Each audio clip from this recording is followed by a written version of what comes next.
Hey everyone, I'm Tassinix, and welcome to Plotting and Scheming. We're covering Season 54, 3 versus 3 Grand Arena Championship Week 1 for Star Wars Galaxy of Heroes. I am joined by my co-hosts Dagger, TJ, and Sasha Isha. Gentlemen, how you doing tonight? Oh, are we allowed to talk Only- now? I was under the No. impression we weren't allowed to talk. No, only color commentate. Know your role and your position, Dagger. I don't get it. I don't get it. I'm doing fine. That made it Thanks for very asking. clear we weren't allowed to talk. That's all I'm saying. That's right. It's a Tass show, and we're just to add a little tidbits. And it was a good week. Thank you, Tass. 3-0. Yes, yeah, wonderful week. 2-1, great long weekend. Oh, just beautiful weather, barbecues. Dagger is 2 by proxy. He doesn't get to steal the thunder. He's 2 by proxy.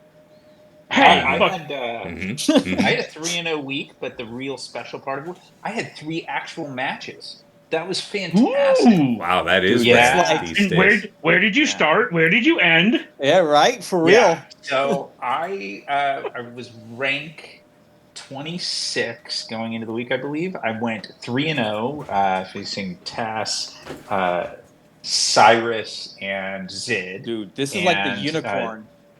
Oh, it was fantastic. It was a big week, and so my Wait, reward was wait, I hold went on, from hold on. 26. Set the yeah. scene. How are you feeling seeing an actual week of real stuff where you're at, right? Let us all feel like your thunder here, because you getting a 3-0 in that positioning is like unheard of. That was fantastic. I mean, those guys, if you take Erodium accounts out, that was, those 3, and I were on the top 7 or so. So great to get a 3-0. And my reward for it was I moved from rank 26 after going 3-0 to rank 41. So yeah, that was Is it? big successful week. Are you Good. telling me you're moving to a threshold of becoming Super Saiyan, or as it would be like the Aesop cookie, or what's the name for this transition to your threshold? What do we High call it? score wins.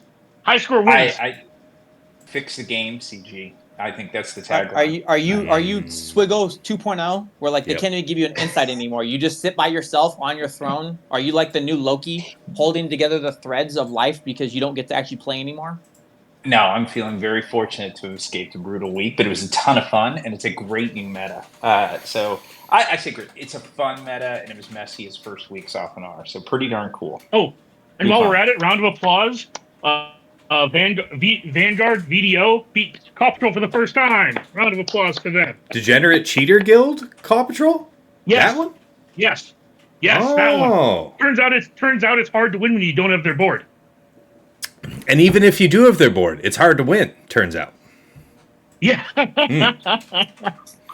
All right, well, very interesting. For my part, I went 2-1. Damn you, Sasha, you cost me up front. My second match was an Erodium, and my third match was actually versus Cyrus, and he set a fairly heavy defense. He went pretty efficient last season, and I remember that he likes to throw a curve at me because he knows I'm scouting. So if I plot him out to a T based on the last season and I'm facing him early or whatever I can see, he's gonna try and just juke me. So, he thinks he sees me coming. So I went light enough and I managed to to get the win. Yeah, but before we dig right into the meat and bones, seriously, CG, fix your damn game. I want CG to look at this. So I went into that third round versus Cyrus at rank 28. All right, and then I won.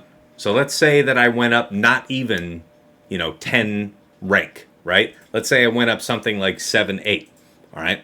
That's still putting me right around 20, 19, something like that, in the high teens at best. Okay.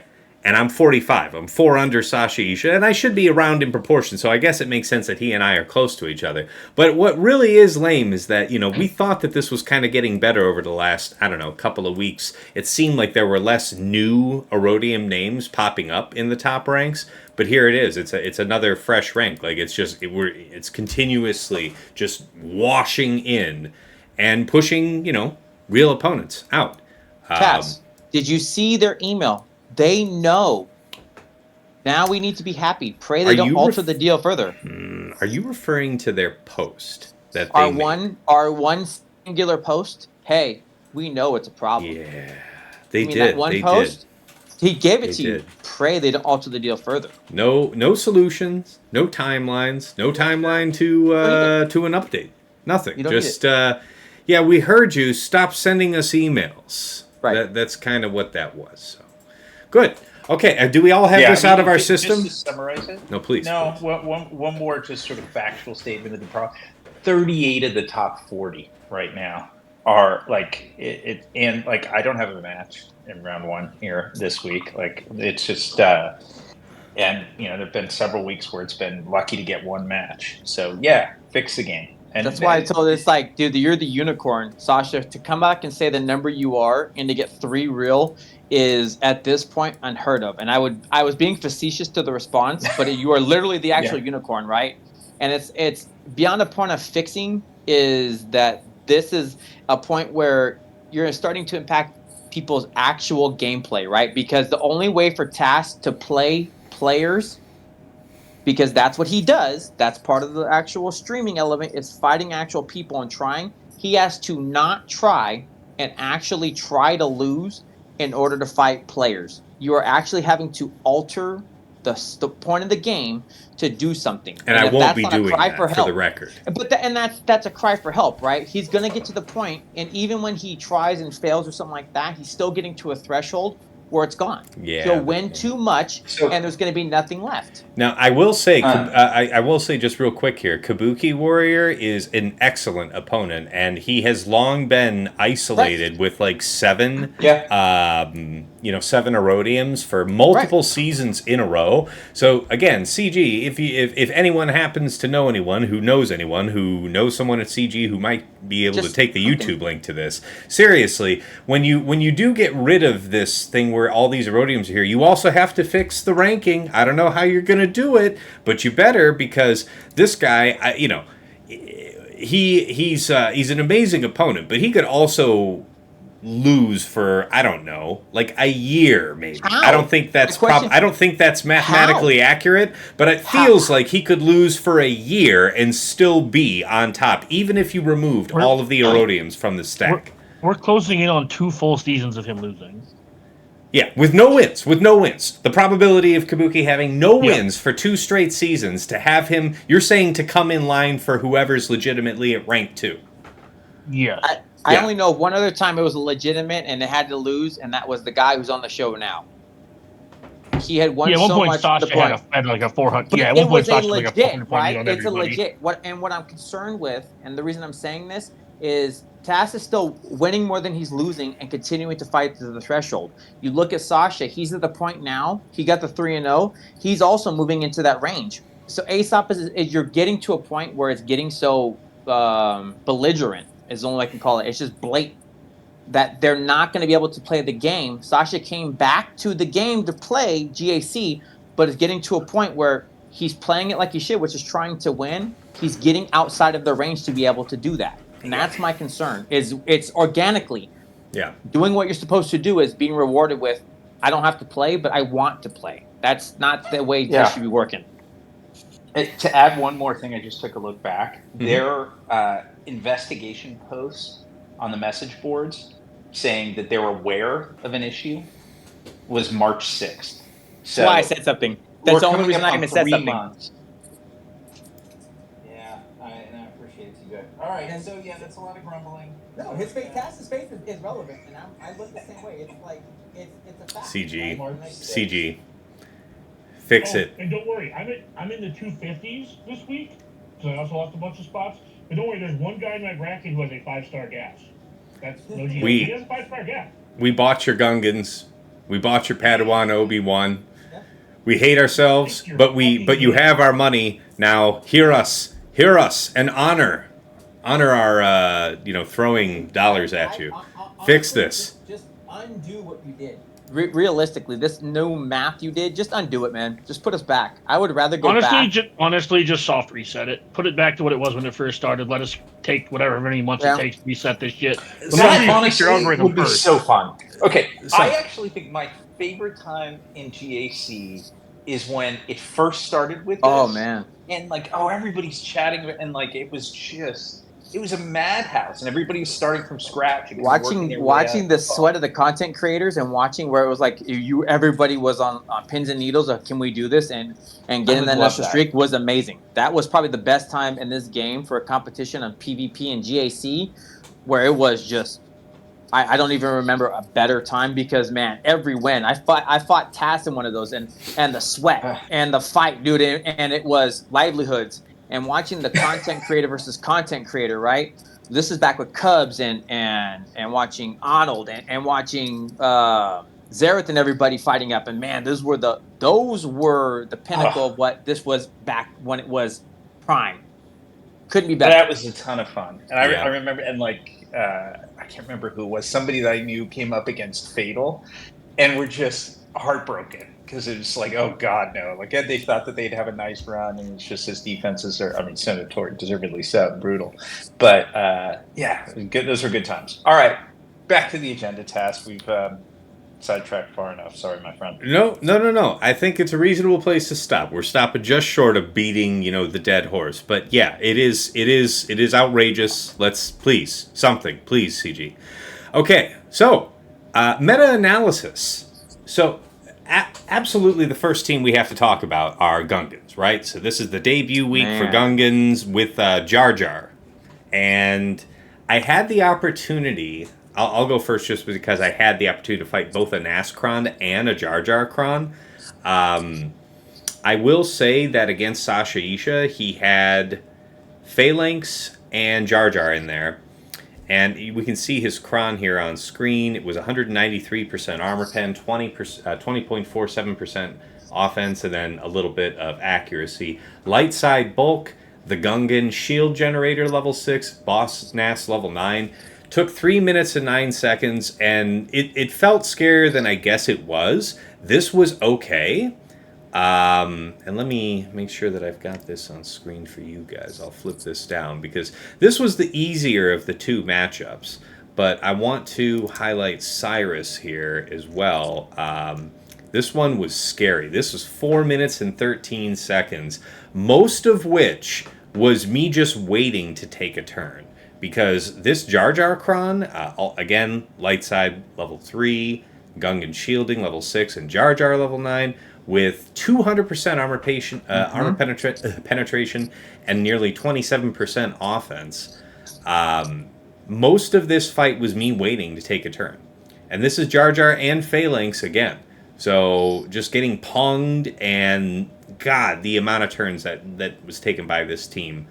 Ultimately, I was able to get through the shield generator, and that's what makes it feel desperate, is the fight gets late, and there's still a shield generator, and everybody's okay on the enemy team. But once that shield generator goes down, they just keeled right over. Both rounds, I did reserve Leia for this use. I was considering JML against this with Cyrus, and I'm glad I didn't. Not that it saved me elsewhere. But how about you, Dagger? What did you find about Gungans this week? You got any comments on what you know, what you've learned?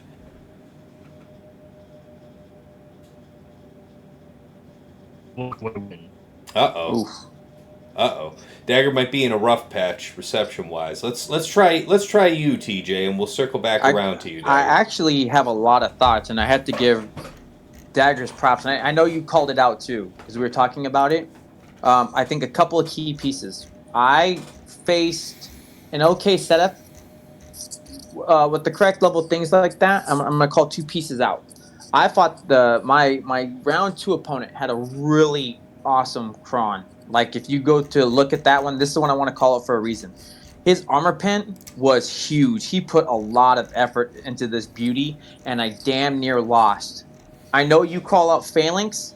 To me, Dagger's call with this dude's build on that, with that Cron and that armor pen, I think armor pen plays a really big player here. So yeah, because that Phalanx, dude, oh my God, Phalanx was leading my team. I was getting maneuvered so quickly. You mean Tarpals, because this didn't have Phalanx. Oh, I mean Tarpals, yeah.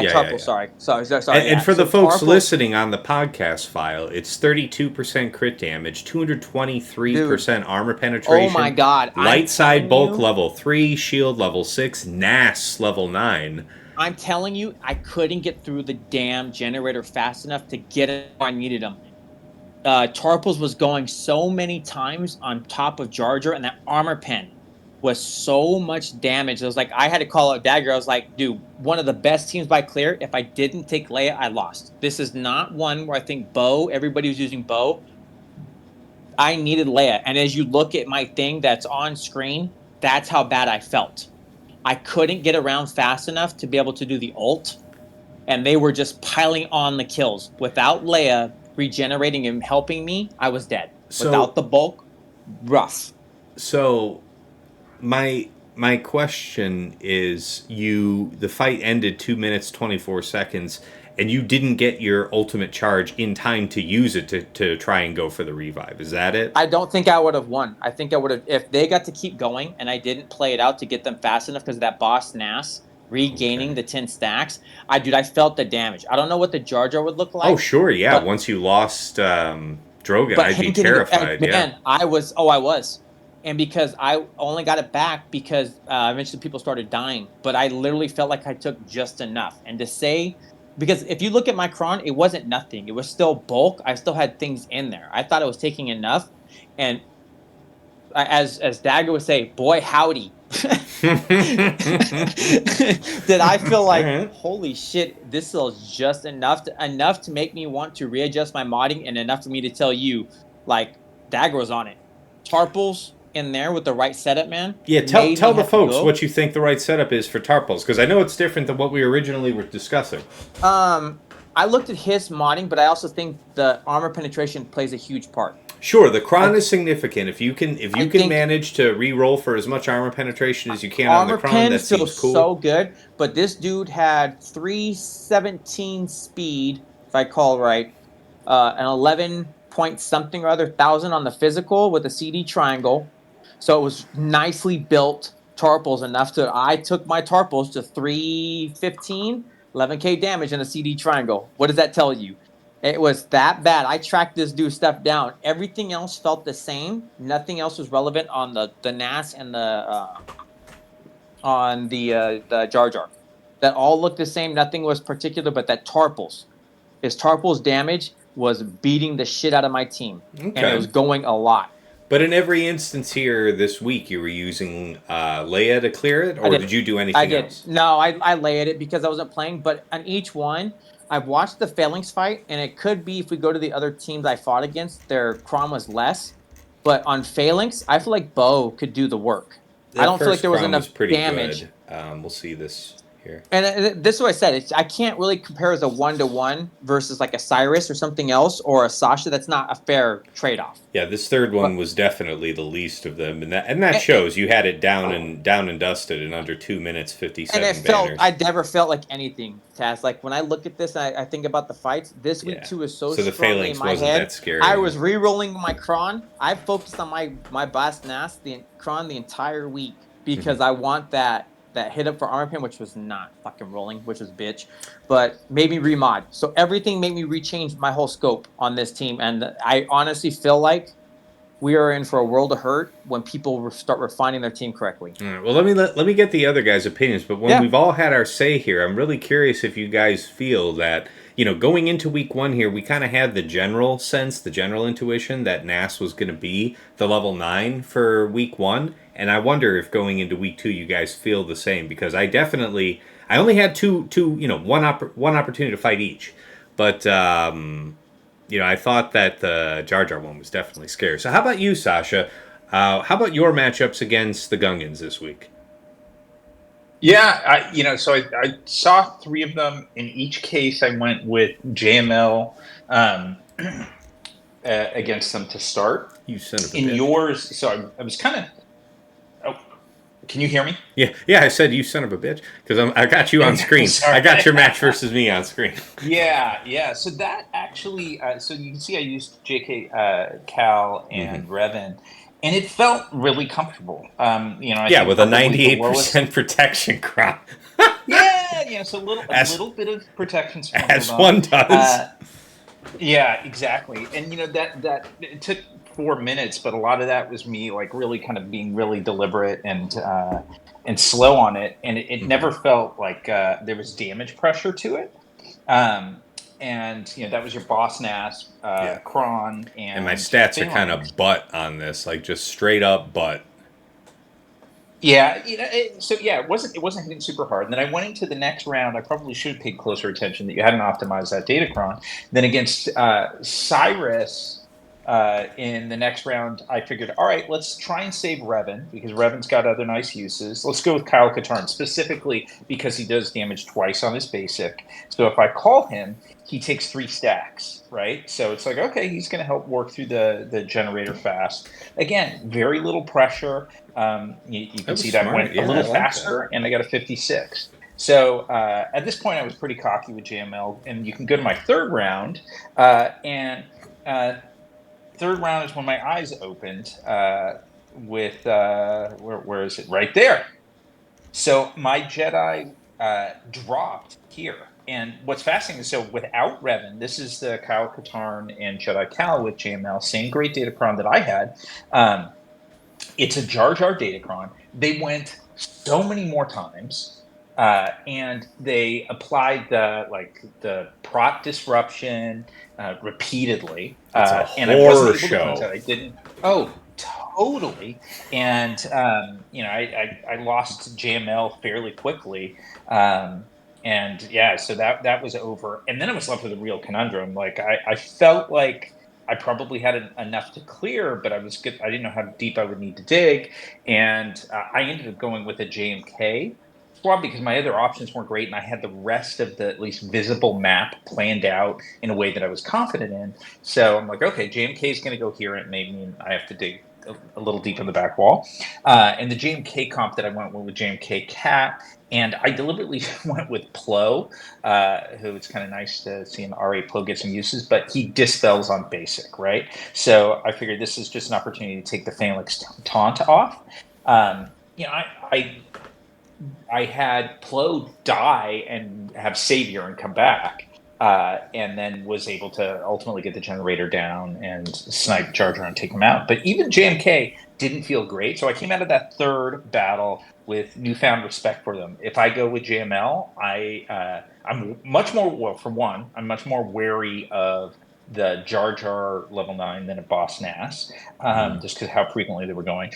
2, if I go in with JML, I'm bringing JKR, both for the revive, but also because he can cleanse and give you turn meter. I think that would have made a difference. And then, I guess maybe hold JMK port, but I don't want to have to. So yeah, that was my experience with it. It felt rough by the end of the week.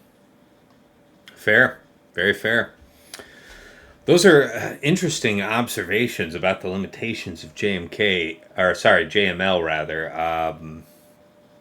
JMK, man, I feel like he's gonna be stressed this week with the the Queen Amidala on deck. Yeah. All right. Well, Dagger, how about you? What say you about your matchups, or what do you know? What have you heard? Because I know you also talk with a lot more content creators than I do. The easy solution is put in Leia, hit auto, walk away. It'll work. Hit auto. That's insulting to them. But that's fair. I mean, it's gonna take a while. It is gonna take. I mean, you can get pissed off watching them take 35 turns in a row, or you can just hit the auto button and walk away. I did get pissed at them. Thank you for asking. Yeah. I was very mad. JML seems to be good against the Boss Nashcron. I think that's what Sasha was saying. The Jar Jar one tends to be a little harder for JML to deal with. Mm-hmm. It's one of the reasons why when we were chatting previously, I thought Tarpals would be good because, man, if you're just leaning on them timing out, it just feels bad because I've seen like Afra and Bo having some success versus this team because they just don't have any damage. Mm-hmm. And the reason specifically why Tarpals is actually showing to be such a strong pick is not only because he has such powerful offensive potential, but because in a decent amount of speed, say even 300 plus, I mean 315 is what TJ shot for. But, with a decent amount of speed and plus his passive turn meter gain from debuffs being on the enemy, he's just going to be going all the time. And like, particular in 3 versus 3, you are looking for characters that can do more than the weight of the next character in the faction. And he's going to be zooming around. So, that's fair. That's good. And I think that he, to a degree, because of the amount of turns, right? It's the old Geo's paper cut thing, if you remember it. They frequently win not because they were a better team, but just they took more turns and they hit you more times. That's kind of what this Gungans team is doing. So teams like Bo or like Afra, who don't have a lot of sustainability even with the bulk, I think are going to fall off if they have somebody hitting them for any amount of damage. And I think the Jar Jar Kron is like, if you're going to go with Tarpals, I think the Jar Jar Kron is probably better because that's more turns for Tarpals. Yeah. But I don't know if that's better because the boss Nashkron is like very prohibitive to non-GLs. So it's just a weird spot where I think, man, I hate saying this preemptively, but I think CG kind of hit the nail on the head with one of these Krons is good against GLs, one of these Krons is not as good against GLs. Well, we'll close the loop on that thought. If you are setting Boss Nass to make sure that you're drawing something on the order of a Galactic Legend, if you're setting it down with Jar Jar and say Tarpals, what are you inviting to take on? Like, what's going to do it that's not a GL? No, that's what I'm saying. I think Tarpals offers something. I think you're saying Tarpals with the Jar Jar Kron. I'm saying you said Nass will draw a GL, but if you're saying that if you're going to set the Jar Jar Kron, what is there something that's getting permitted by that? No. I was simply saying the Jar Jar Kron makes them take more turns, which is more prohibitive when you're doing damage. So if you're going to do damage to them, you want to take more turns. If you're just trying to sustain and time them out and force them to ping pong between like all your stuff, then the Nass one's better because it respawns the shield generator, makes the fight take longer. But if you're actually doing damage to them, taking more turns is better. Because Tarpals, what happens if Tarpals kills Tarpals kills BT1? Like, what is that for doing? Waiting to revive him, hopefully. That's about it. And dying, probably. Maybe, yeah. But that's the point I'm trying to make, because I think if you're going to try Tarpals, I think you want the Jar Jar Kron because you're leaning into giving Tarpals even more turns. That's more debuffs. It's more Jar Jar gets more turns. Yeah, I think it lends itself to if you're doing the tank, then I think both the Boss Nash Kron is probably better. Yeah, and I fought Cyrus, who kind of had it split, right? He had Phalanx, but with the Jar Jar Kron, and that fight took about 4 minutes, and that was my second time doing it, so I was definitely quicker about it. It's just it just took such a long time to get a turn. So I think that in terms of maximizing the number of turns your Gungans are going to take against whoever, I agree, yeah. Tarpals would probably do that the most. The nice thing about the Gungan team is there is no such thing as the enemy team taking more than 2 turns without one of your Gungans taking a turn. That's pretty hot. Guys, before we move off the Gungans real quick, did you have any final thought about, what you were going to do with the Kron for week 2 there? My experience, just having battled 2 Boss Nass, 1 Jar Jar, it was way more because I brought JML and perhaps the wrong comp, but Jar Jar seemed more menacing to me, so that's what I'm going to line up. I think so. You can tell that to my Erodium opponents. I think so too. That's right. Yeah. Woe unto they who have no GLs who will face my GLs. Yeah, I think I'm going to be doing the Jar Jar with Tarpals. Yeah, that sounds spicy. It really does. TJ, how about you? I'm on both sides right now, man. Like I said, knowing what I faced, it felt rough. Yeah. Did I rebuild my Tarpals because of it? Absolutely. So I stressed what I did to you, Tass. It's like I've got modding specs and everything else, but I pushed more into my Nass Kron. But we'll see. We'll see what it looks like. I don't know if there's a bad answer here. So you're actually going to do one that we hadn't really, specifically discussed. We discussed, the ways that we have done it or the way we're going to do it. And then Cyrus had it a third way, and you're going to do it the fourth way. with Yeah, Nascron and Tarpals. I think that's I want to see interesting. both, man. I don't know if those are wrong. I have them both, right? So it's like it's kind of guess. I'm gonna look and see where their tendencies are right now, but I don't know where the wrong answer is right now because I dig it that. could be back to A. So it's like we'll see because I actually have legit matchups. If you scout, for those who listen, if you scout, see what they use against Gungans, set a cron that will frustrate that. I think so. That's I for think sure. That's what I said. Yeah. Yeah. Homework is playing a good role here. Hopefully, it I think that's a really should good go call. without saying to all of you, longtime fans of Plotting and Scheming. By the way, guys, I think around it was like May 15th, something like that. May 15th, May 18th. But we hit 1 year of episodes of Plotting and Scheming, guys. Oh, it's awesome. Can you believe we've been doing this a year already? Fuck me, a year? Yeah, literally. It's been a year. I can't believe it. But we've been doing this shit show for literally a year. We've all survived. It is in fact butter. Jesus. There you go. All right, so guys, So, also just congrats on 600 subs. well, most of that broke up, but I heard some type of congrats, so I'm going to choose to interpret that in non-ironic fashion and say thank you. He was being for real. He was talking about the 600 sub. Yeah.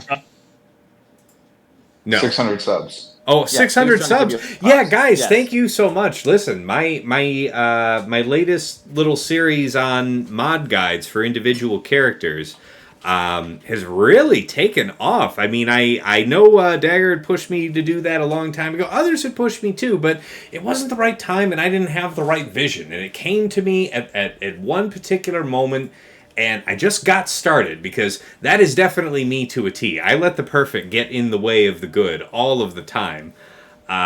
So just getting started in a way that I actually could see was important, and folks are eating it up. I'm trying to keep the videos about 15 minutes. A couple of them have run up about 20, but in general, that has been the primary driver, like 100 subs in less than a month. For a channel that's been around for a couple of years to get to up to 500, to get 100 subs in about a month's time or less, wow, thank you guys so much. So appreciate the support from the community, and yes, thank you, Dagger, for pointing that out. All right, guys, we're a decent way into the show here, and I don't want to chew up too much of your time. Do you think there's any other one major match that we can just talk about as a group real quick, a matchup that you think's really important to highlight, or are we good with the Gungans and everything else was pretty cool pretty germane to the last season? Like any other wild cards? Dagger called it perfectly, and I think the other one to really talk about is Reba. I really feel like that's another monster. Yeah, Padme, I guess, is worth covering too. Yeah, it's right in front. Well, of but I thought that'd be later on. So I want to say if we're talking. Oh about no! Meta matchups. No. This is the time. We're talking about the things that define the meta of this week. No, I'm not tweeting about Oh yeah, no, you're just entirely butchered right now, my dude. I'm only looking at the other one. So for me, it was just talking about Dagger brought up Reva, and I think it's a really good call out that Reva holds a special place right now. That she's a bad woman. Yeah, with the Inquisitor's crown back on deck, she's certainly a threat.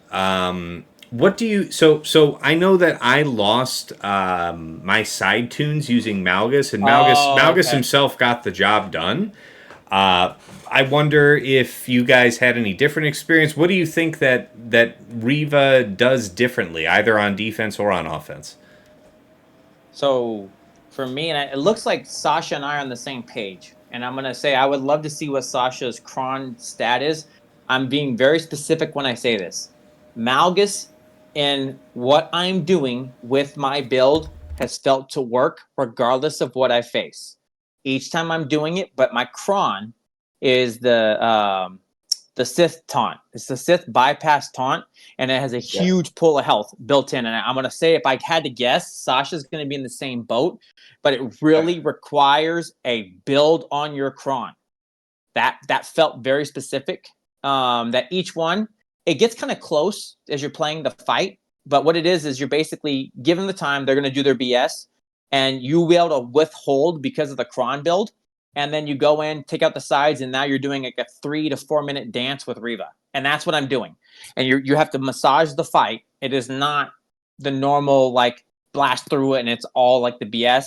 No, you're playing and dancing with her. You're trying to keep the taunts up as it's going because she's just going to blast off. What she did in my damn round 3, she caught my damn Darth Revan at the right time, and there went Darth Revan. I see that. But in all 3 rounds, you went full whole hog on this. Malgus, Malik, I and don't DR. play with it. I don't. I think you need the DR with the disruption, and you just need to take the risk that he might go. But his ability to rebuild with the shock and his ability to keep the landing on her, to keep them locked down, needs to massage the fight. But also, if you look at my Kron, and I'm going to keep stating this, DC dependent is huge. I'm not going in there with nothing. See, that's okay. So it's I'm much. So pushing the ultimately, money. it's still beatable by Malgus, but it's much riskier. And if you don't have just some bodacious set 14 Sith Kron like huge help, I go want with to a see set what 15. Sasha's is, because I bet you his is around the same boat, and it's because he doesn't play with no light stuff. I would love to see Sasha's, because if I had to guess, we're in the same thing, same heavy. Yeah, I'm in there with you, TJ. Uh-huh. I like the Malgus option. It is bloody, like, so I kind of go in, I realize there's a good shot I'll lose my sides, but it's got to be that level 6 Sith Kron, where if they're debuffed, you can ignore taunt. You do some extra damage on debuffs, but the big thing is the ignore taunt to be able to take the sides down. Riva is brutal on her own. The one thing I've learned from doing that a couple of times now, and because otherwise the Riva squads terrify me, because you look at the .dg stats of most of the GLs against it, and they get torn up. So for Malgus, his basic, particularly on the sides, is like your best friend, because it puts tenacity down on basic. Yeah. Tenacity down can't be resisted. And so you just have to get a point when Riva doesn't have a taunt up, get a basic on a side that you want to take down, and then that tenacity down is there. You'll land under the debuff, but you at least know that's there, and you can go back and taunt for either the third special from Malik, or I happen to bring Marauder as the third. But I'm totally with TJ, and you need, just like you said, you need a ton of health. So I go in with like 60-something% health. And some offense on it, but and still I lose the sides, but like Riva is a hard stop terror for me right now. Monster. She is No doubt. so good right now. This Dagger, I think, did a good call out, and I know you're going to see a lot of fails from Malgus on there, but I think the one thing that you hear Sasha and I both saying is, one, it needs the Sith Kron, because you have to be able to play with the side. You have to play with your food in order for it to be successful, and you need to build into that Kron. You can't just take any bypass taunt if you're not bringing that level of durability to take the damage, because Riva is, dude, and they're going to get more refined. The Riva Kron is so gross and so fastly, just like so quickly outnumbers your team to where she'll take you out on her own. It doesn't matter. Do you think that, would you not attempt this matchup if you didn't have the ignore taunt level 6 Sith set 14 Kron? Like, basically, is there a path forward for the folks that would have to use a set 15, or would you just move on and find some other application for Malgus? I would ask what the percentages look like, and that would tell you. Well, say that they don't have one that exceeds 45% health, because you would have 45% health granted, right? I don't think that's enough, man. I don't feel like this is enough to bypass, because of how quickly she decimates your team. They're just the level of damage that's coming with this team on a stat that's offense, crit damage, and armor pen. That is so much powerhouse. But in terms of enabling your offensive win and getting down the right characters at the right times, do you think that the health is more important than the ignore taunt? I think you need both. I don't know how you do one without the other, because even if you ignore taunt, that's great. But again, Riva will decimate your entire team by herself. Even if you've done it, it's not. Listen to what I'm telling you. In 30 seconds, I can take out the sides. I'm doing a 4 to 4.5 minute fight. I get damage to the end. Go look at my count, the times. Just fighting Riva, because she's regaining so much as the fight is going on, that without the bonks of hitting with Malgus over and over again, she's just toying with her food. And if you're not managing that, your team's going to go away. Look at how many times. Look at Sasha's. He took in 60%, and he came down just to Malgus. She's just too dangerous, where I don't know if, like, you took the turn meter. Let's say you took the turn meter, or let's say you took the marked, right? Why does she care? Because it's not the sides that are the real menace here. It is just Riva. Okay, so it sounds like you're saying that if you had to choose between them, it sounds like the health is more important to you than the ignore taunt. Like, we're trying to find where the greatest constraint is for folks, right? I don't know. I think it really needs both. I'd be willing to hear what Sasha says, What do you, but yeah. Dagger, Dagger. throw in too, because this isn't a round robin thing, and we'll have to move on off of this one. Yeah. We'll throw in a comment here on Padme real quick, but yeah. And he Yeah, was talking about Padme, Snips, and GK, by the way. Not to interrupt. Yeah, Sasha, I yeah, just wanna yeah, say- yeah. We'll talk Yeah. about Yeah. Padme Kron is really the thing to talk about, Yeah. no matter what else you put it with it. Okay. But yeah. Sorry. Yeah, I just want to Yeah. make sure. Yeah, I would probably put huge health above the Sith side thing because you'll probably eventually get to the sides anyway. Okay. I just personally wouldn't feel comfortable going in without both of those, and the reason I say that is because I think there's a shot that you just have to back out completely, and if you do, Sure. it's something crazy expensive to go out. It's got to be like Jabba. It's got to be Leia doesn't work. Like it's rough. Is it crazy? Because the only thing I would say is we weren't even refined on our Reva Kron. These are, I mean, minus the guys, you guys facing like Cyruses and all that stuff, like that's not even a fair contention. But even the people I'm facing, these weren't like, they just had the right 369 and the right people that were normally built. Right. And that's what I'm saying. When I walked in and I'm facing it and it took one shot and without the health. So I think Sasha's right. Without the health, my at least all 3 fights, my Darth Revan, right down to the yellow. So you know he equalized and did all the things he's supposed to do. Mm-hmm. My Malgus taken down to the yellow and the red. And when it's just down to Reva, what do you take? Because you can't pull it at the back. You can put a shock on her. Mm-hmm. But it's just like those pieces where it's like, man, my people are getting hurt and you're just massaging the fight.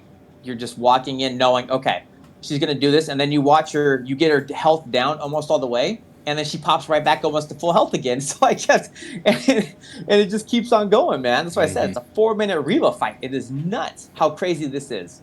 Okay. All right. Dagger, anything you had to add on this one?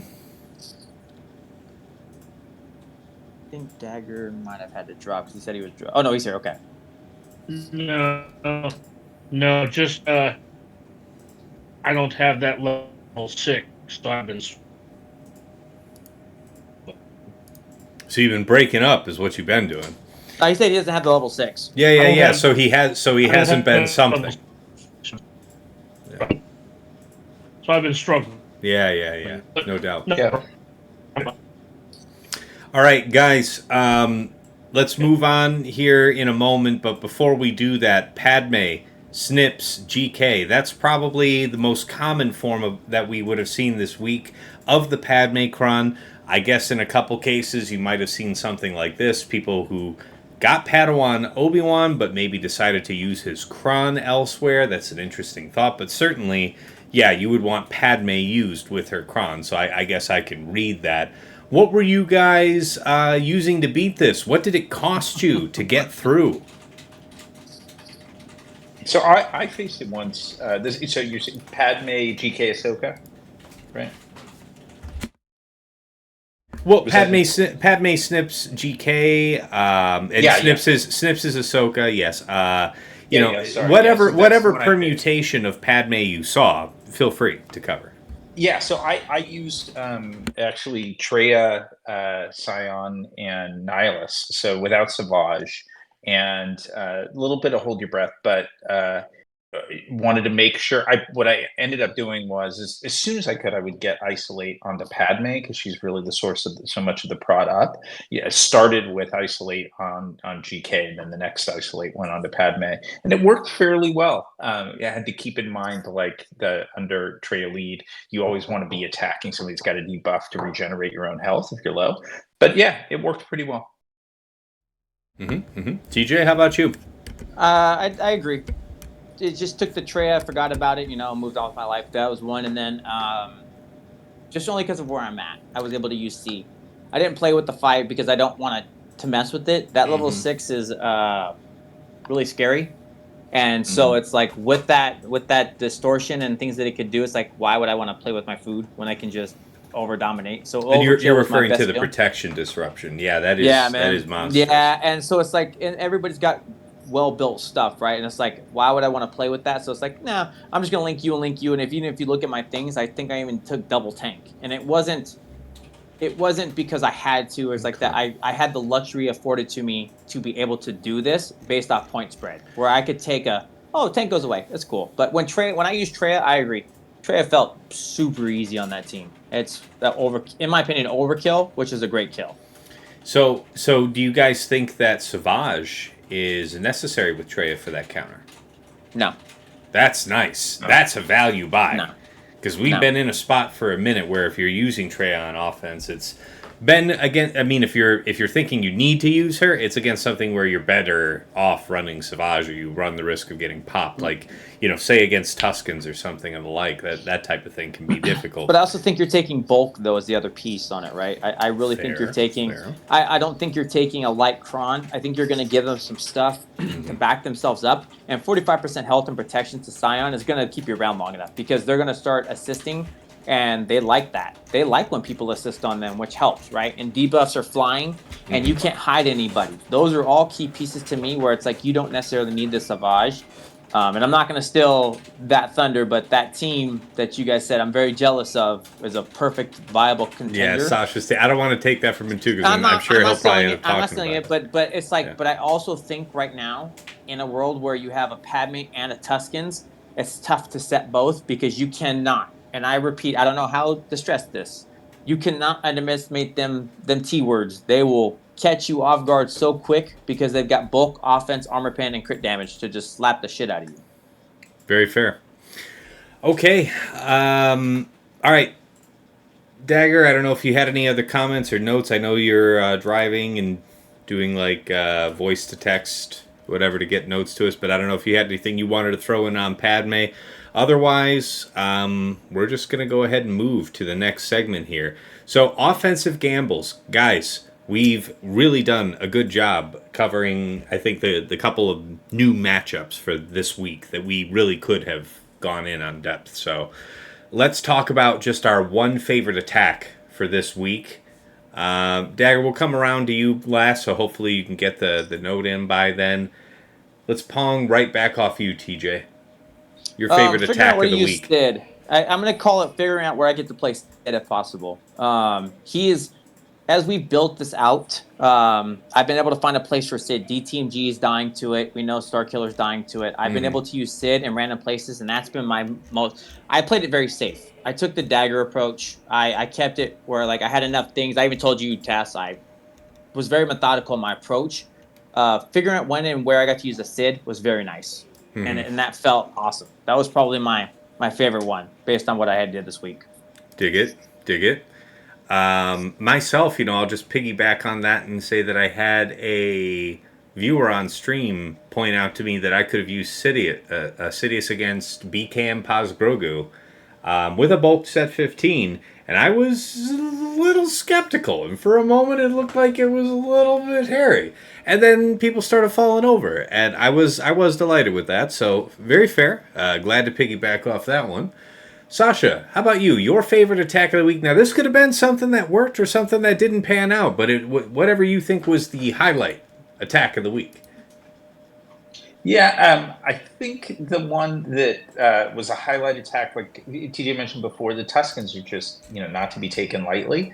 And for me, getting Jedi to work with a no revive cron on them is I'd mentioned going cheaper on JML counter against the Gungans, which I paid a price for, but that kept JKR for me. And then so JKR, JKL, and Jolie worked against, I think it was like all R9 Tuscans. And it took a little bit. Maybe that wasn't Cyrus. Maybe it was Zid, but it's one of those. Yeah, it's 888, but it is with a bulk. Okay, it was Zid. And yeah, that is nice. That is really nice. That is a value buy too, right? And maybe it took you just over 3 minutes to do it. This is also maybe one of the least of his crons. It's not max level. It doesn't have any rerolls for armor penetration. Maybe it would be forbidding if it were a stronger cron, but certainly anything that can no revive something and being able to effectively split your Jedi like that, I really like that. So good call. At one point, just to like full disclosure, Revan like died 3 times in that battle, even without an optimized ROM. So like, it felt good. But like he died once and had his own self savior. Then he died again. Jolie brought him back, and Dude. then he died again. It's just Jolie Jolie, brought him back. man. And I'm jealous of you guys with your great ass Jolies. I look at Taz too, and I know Sasha's not gonna. It was Brock and everybody else was talking about it, right? And it's like you forget how good Jolie is, and he has saved my ass so many times. That to me he's deserving of a Relic 9. So for those that don't have it out there, he really on the team. I don't think people understand how good he really sits. And I look at Taz with his smirk because it's like Jolie is like. You think you're out, right? And then, dude, he gets to the very last sliver, and if you've built the correct one, he will bring your whole team back, and you're right back to where it's like he's the original of just the savior. So it's like, man, so good. All right, we'll turn to you, Dagger, in a sec. I'll go next here for my key attack. I want to highlight this one. It was JML versus Cyrus's Slacker. So he set Slacker, Crew, and Hux. It was a Slacker level 9. It was the long text, First Order level 6, Bulk level 3. And I went with JML, JKR, and JKL. And I just wanted to point out that I think I botched this. Because I took down Hux expeditiously. That's fine. But where I made a mistake was I had already marked Hux, and that's how we took him down, and thinking to quickly get around back to the next mark, like you do in so many other matchups, I more or less instinctively used his baton pass to the next highest turn meter Jedi, who was like basically 95%, so it felt like just like a for sure solid good move, right? And then we did have Slacker ability blocked, and he had to basic JML, which applied buff immunity. And then after JML took his next turn, he dropped his taunt while still keeping the buff immunity. And that's when they looked at JKR and cold-cocked him, and we quickly lost control of the fight. So had I saved the baton pass to dispel, the buff immunity off JML, I think for sure I would have gotten this down just to Slacker alone.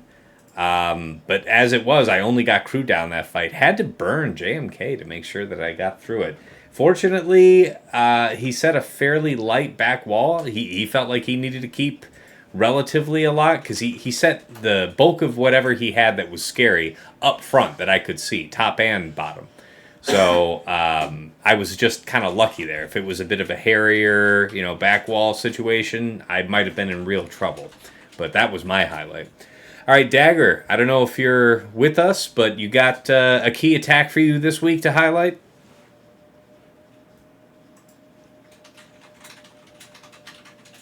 Dagger. He's probably still driving. Buddy. All right. We'll assume he's tied up. Maybe he'll be back in time for the wrap-up, and we'll try and get his notes in then. Next segment, gentlemen, Standout Defense, your favorite single defense of this week. Back to you, Sasha. So I'll put one that I didn't get to see in action other than when you used the GL on it. That was the Savage Red Trooper Fost with the Fost prawn. Against so jealous. In whose matchup? Theory crafting of it. Let's see. Actually, I think it did go down against Sid. But you took JMK against it, which was anticlimactic. But it made me feel good about the value. Cyrus did not get to it. And what was used there as you go down? But I just love the concept. It's one of those. Oh, I thought you said you didn't get to it. I'll look for it real quick. So Cyrus did not get to it, but Zid did. Zid took it down with Afra. I saw he did that too. Afra, okay. Yeah, I just love the concept of it, the way everything works, and to potentially ramp up a Savage. Just sounded like fun, right? Yeah, and folks, I'll highlight it here too. Let me find it on screen before I lose track. When you opened the back wall, watching your stream, and I saw that reaction, I'm like, well, there's no way I'm catching him off guard with that. Oh, I was delighted. No, I knew what I was seeing there. Such a cool comp idea, man. I was so jealous I couldn't do it. But, man, it was just such a cool idea. Is it? Am I blind? Am I going blind? Am I dying?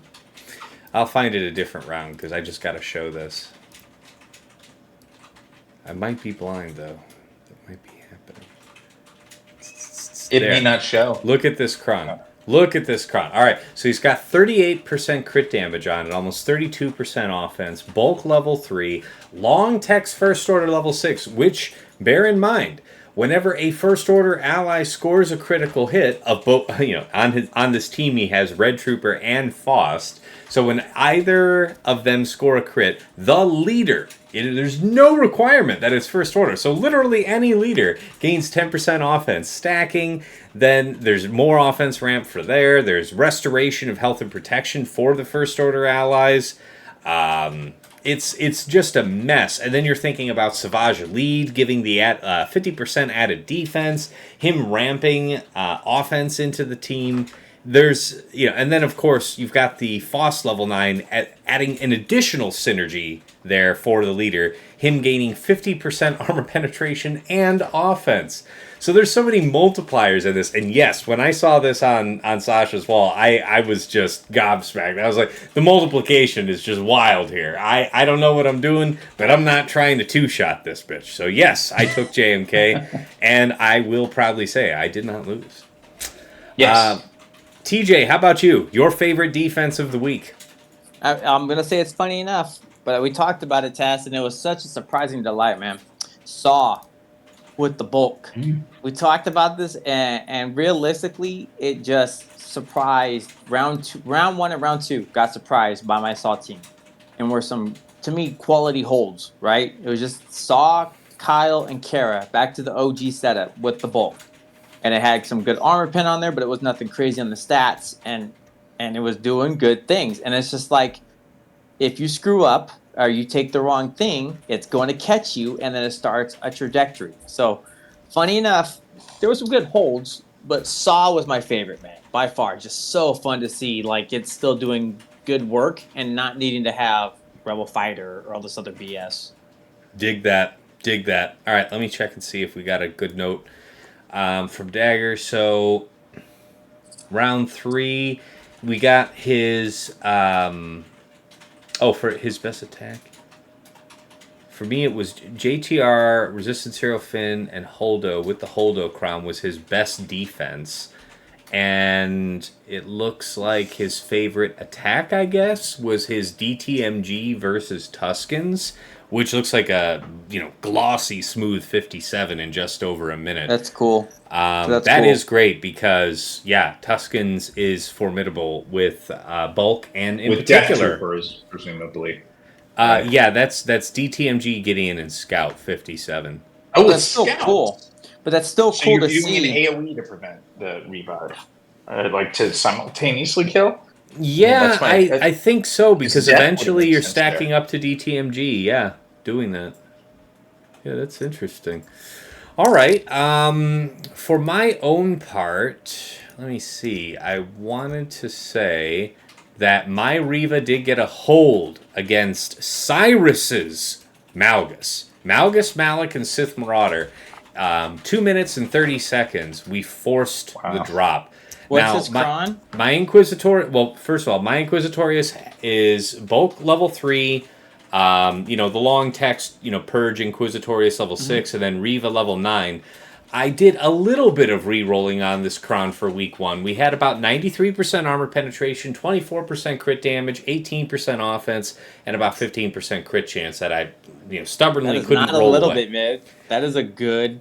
It's a good chunk. Right, well, yeah, but I mean, the chunks of armor penetration that get handed out on this set are pretty big, so it could be a lot more than 93, but it's perfect. Not bad. It's so good for this team, man. That's what I said. What does his look like for his Kron? So he went in with 22% health on this, but 46% offense. He did have the ignore taunt, but to you guys' point, inadequate amount of health allowed this to hold, and when I saw, I wasn't planning on highlighting this one, but, over the course of our conversation, the fact that Reva held, it's like, this is definitely not 100%, okay? Malgus of the past was pretty much a slam dunk on just about any permutation of Reva, so mind your health. I think certainly health over the level 6 is more important because that's And this if it is was going to Cyrus. be true base. Yeah, exactly. Yeah. If it was going to I be want to true, hope. I want to hope people understand what Tass is saying when he's talking about the opponent. We're talking about one of the best mod qualities in the game, and one of like the top 2 largest accounts in the game too. That's what I understand. People understand. It's not like anybody off the street. We're talking about literally. He's one of our guildmate brothers. He runs. We're talking about one of the best qualities and spends that amount of money, and that goes to show. I would even hazard to say if we had to do it properly built, I would want no more than less 60%. If you want me to give you a number, Tass, after all the discussion, I don't know how you go in less than 60, and that's for us with creme de la creme builds. Where I'm at 80, so I'm not playing. I'm playing for durability, and that was what he's built for. So it's like, I think 60 is your bare minimum at a Relic 9, really well-built Malgus. Yeah, because the danger is one other thing it's like a Malgus kit thing for people to remember in playing that fight. He stacks his health if he attacks twice on his basic, which is a 50-50 shot to do 100% if they're just out there. So using Malgus basics, I mentioned it for tenacity down, but it's also just great for stacking his health. So, does Malgus basic apply tenacity down? I thought it was Malik basic. Oh, it's Malik is tenacity down. Malgus' basic, you're right, is the health stack. Right. Okay. Yeah. Very fair. Well, it's like, but you're building him up to get there, and it gets scary. I even had my Malgus in one of the fights. I want to say Dart. My round 2 was better quality, right? Like how he had to set up. My round 2, I have my Malgus in the yellow. We're not playing with where that's with my Kron, and I still was able to pull it back. So it's just like fighting like a Task or something like that, man. You can't come in with bullshit. It's just there's just that much. Come correct. All right, now honorable mention just off the cuff real quick here about Tuskens. Again, I have just a level, not level 9, but it's got about 100% armor penetration, so that ain't nothing, to be sure. Bulk level 3, and it did hold against Sidious, and it held a couple times. I think it held against Sasha. I forget exactly what he used. I forget what he said.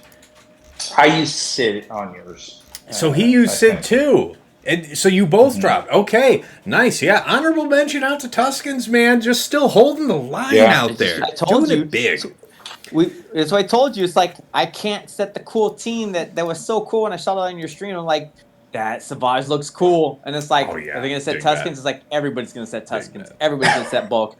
Right. You do not disrespect Tuskens. If you try to disrespect them, they disrespect you back.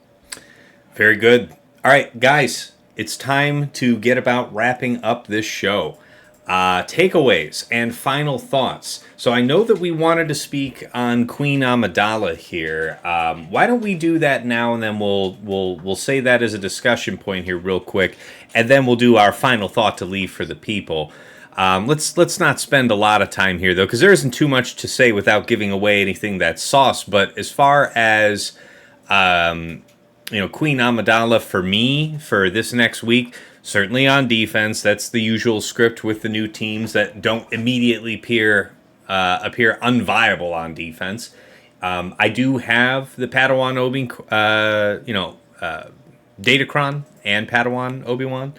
And I also do have Master Qui-Gon to boot, so all 3 are set up. I intend to have them basically bottom front the entirety of this week. And if I choose to fight it, or rather if I do fight it, it's going to be, I'm thinking I'm reserving something of the like of Riva or better. So like Riva with the Kron, or basically a Galactic Legend to deal with it. We're showing maximum respect because this team is grotesque. So how about you guys?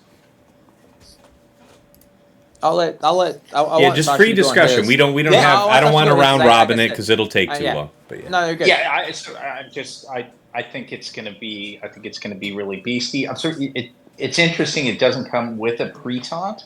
I do think speeds of some of the squad are going to be important. Doesn't it come with a pre-taunt if you have the unique Omicron applied? Like you get a free decoy off rip. It's the Omis, yeah. Yeah. So only in Grand Arena for sure. But yes, if you spring for that unique Omicron, you do get a pre-taunt. Yeah, Yeah, and she's gonna be I guess the monstrous. last thing that I'll say is I think that the damage potential with and this goes back to the frustration we all expressed when CG came out with this of that special datacron for Padawan Obi-Wan. I think the damage he's going to do with the amount of assists and he stacks damage with I think it's with the protection up strat sustain. I think there are going to be some insane numbers that pop up here if he's not managed. So that's what I'm looking forward to watching. Very fair. Anything from you, TJ? I'm gonna keep it quick because I know we talked about it, and I was like, we had a good point, and I think it's everybody's gonna agree on what you're gonna do for Amidala. I think turn order is also gonna be correct that you definitely want the Qui-Gon Jinn to go before everybody else, and he's naturally built to be that fast. The one that Dagger brought up is interesting, where he is the real question mark. We all know how we're gonna build her. We all know how we're gonna build POW, whatever you want to call him. But Qui-Gon has two ways to go about it, and that's what I'm trying one, but Dagger brought up a great point. I'm going quick and healthy and stacking.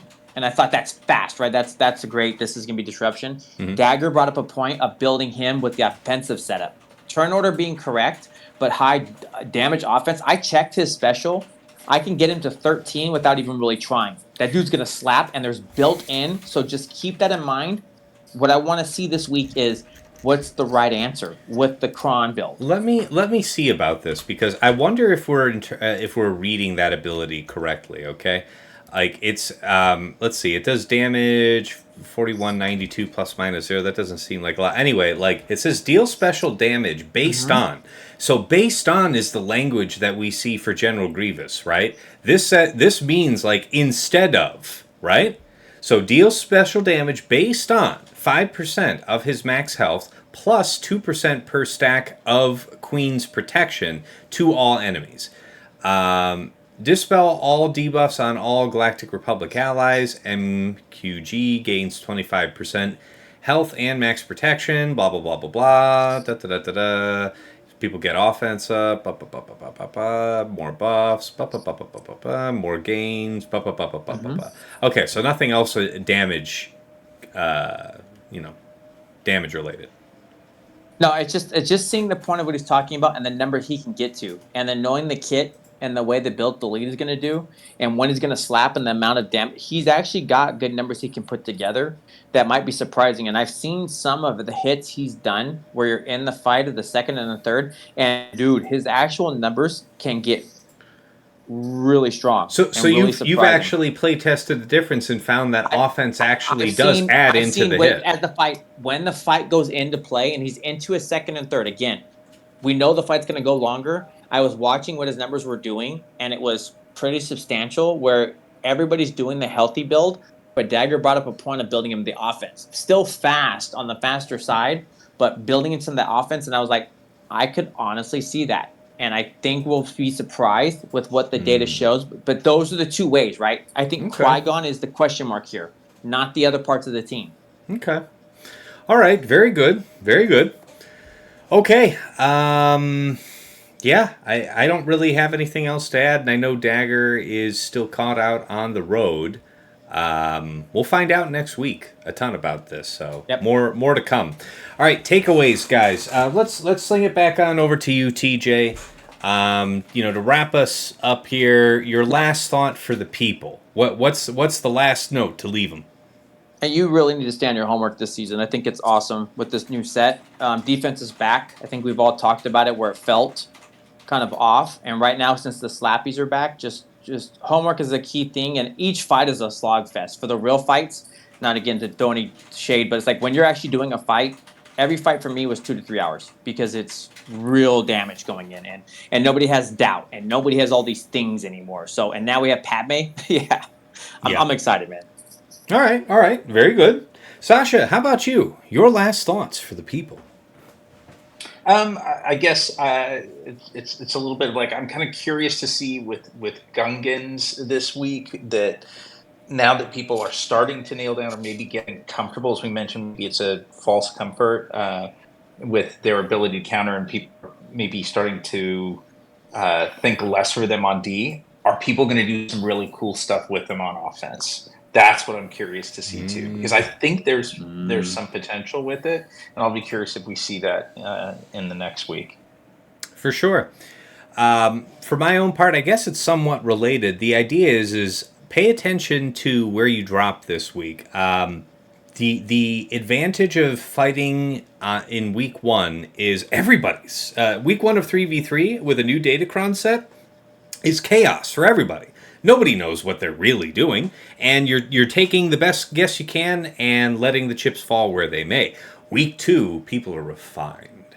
They've had this time to tweak their Datacrons, build up even more of them, learn from their mistakes. So, for you folks, if you dropped like I did, I dropped maybe 1-2 attacks for the rounds where I did, like not more than 2 attacks. So I have to think about, with Queen Amidala coming into play, I have to probably pull a couple strong teams off of defense to compensate and rotate something else in so I can cover for the type of error that I was making against last week's defense, but also, not be caught off guard against whatever I'm facing with improved crons and Queen Amidala.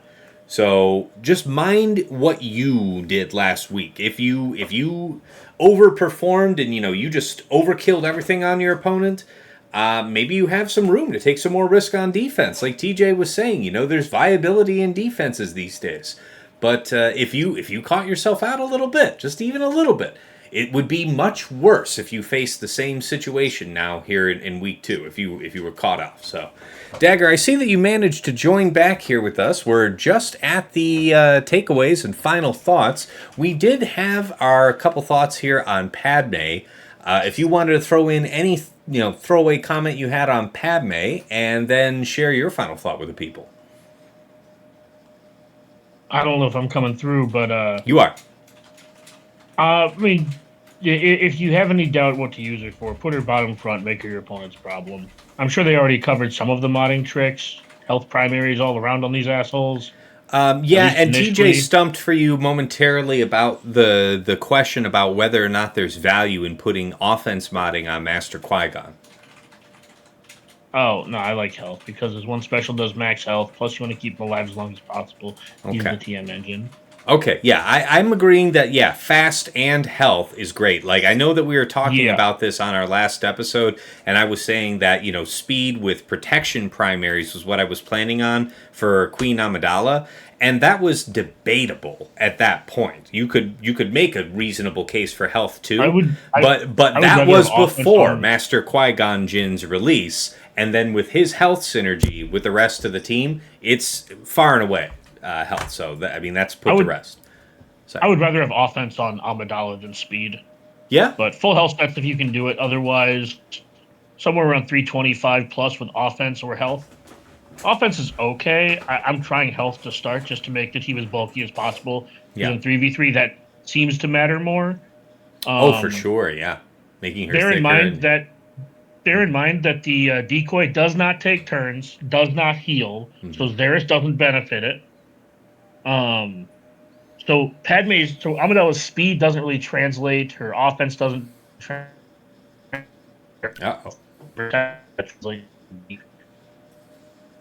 It went good for a bit. We were good for a moment. Starting to lose you there, buddy.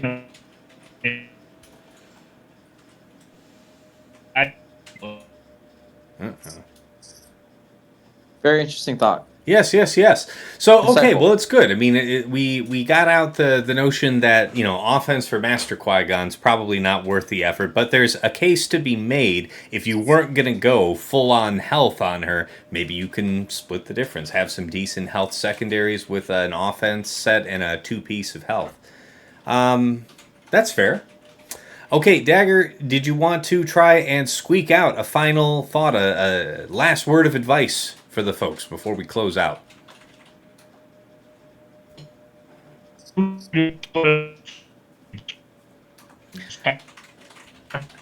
And I think that discombobulated garble is something that we can all stand by. I would stand on that till my dying breath.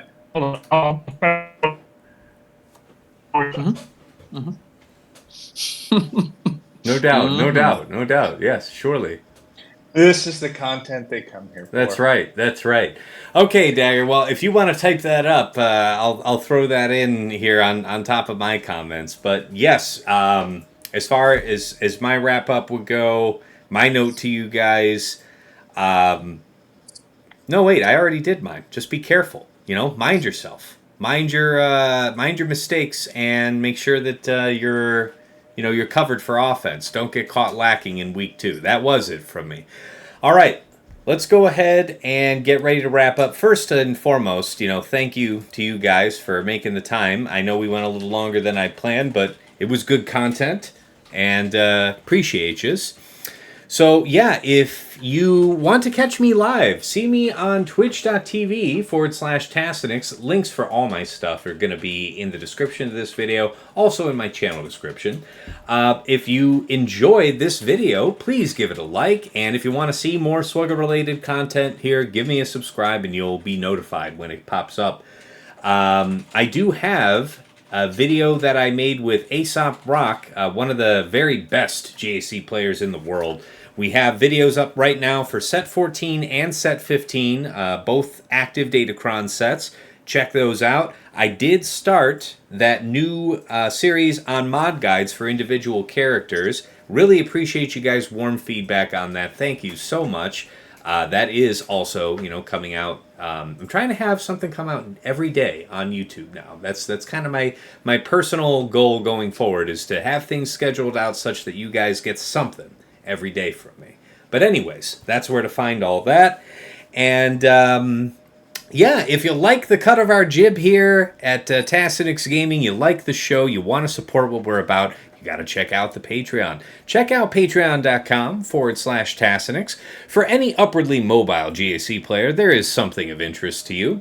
At the $5 tier, you get your foot in the door at VIP access. You get early access to plotting and scheming. We'll record this here usually on Tuesday, so I have this available Wednesday morning for patrons, and general release for the public gets it on Friday. Thank you so much to Andrew, White Wolf, Sam Vimes, Jobin4527, Stark Strategy Gamer, Raise Malbus, Brock Thudsteel, Renee Bebe, Deadpool Cal 28, Johnny B. Ottawa, JJ's Productions Twitch, Sweens14, and Darth QPPMG. Stepping up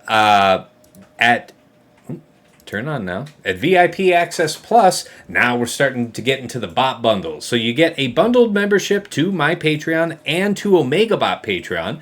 If you're a fan of watching my streams, at the start, I always go over an OmegaBot report on my opponent because it gives such a strong sense, at a glance, of what my opponent's about, offensively and defensively.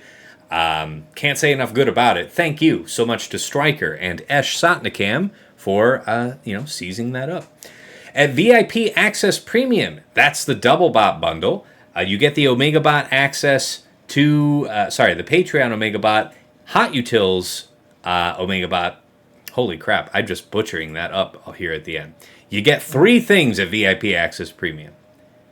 Patreon access to me, Patreon access to OmegaBot, and Patreon access to Hot Utils, which is the premier tool for mod management, mass loadout movement, amazing tool for TW as well. Also helps me a little bit in my GAC scouting. Thank you so much to Quig, Ibanez, Sir Boss, and Trevor Boy Gaming. And last but never least, at the top of the heap is Nomad's Reaper, Injester's Club Elite, by far my craziest supporter here over the years, has basically satchel carried us to the highest hype trains I have ever seen, for a Swugga player at least. I think I pushed like 19 myself. I'm sure Arnold's beat that or something, but let me tell you, it feels pretty damn good, and Nomads will just pop in, drop hundreds of subs, thousands of biddies. Really appreciate the extraordinary support over the years, man. Thank you so much. To our special thanks, Yoda Force, one of my original supporters, bought me the mic I'm speaking to you on. He has long since quit the game, but we wish him well on the other side. To Mrs. T, my wife, thank you for serving up dinner here during the stream. Dinner comes when it comes, and you know what? That's okay.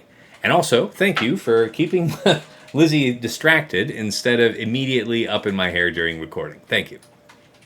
All right, to Dagger, TJ, and Sasha Isha, again, thank you, the 3 of yous, for making time out of your very busy, family, work schedules. Sometimes we have a guest and it's even harder to coordinate, but somehow we still get it done. So really appreciate it. Couldn't do the show without you. Thank you. All right, guys.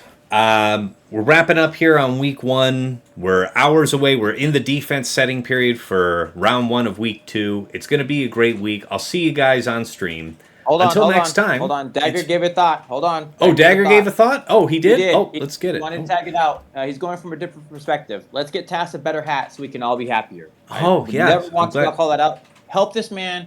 Help us help him. Get him a hat, guys. He needs something different. Clearly, the baseball cap doesn't work for him. It doesn't function with his face very well. Let's get him something different, guys. What if I put it on an angle? Will that help you? You dunce cap would be fine. When we make a two-piece, we do so get dunce cap. sideways hat isn't doing it for you, though. Let's get, but to Dagger's point, I would never want him to not get his final thought in. Very good. Very good. All right, well, I'm glad we got that in, Dagger. I almost did you wrong then. But until next time, folks, it's been real. It's been awesome. It has been real awesome. Take care.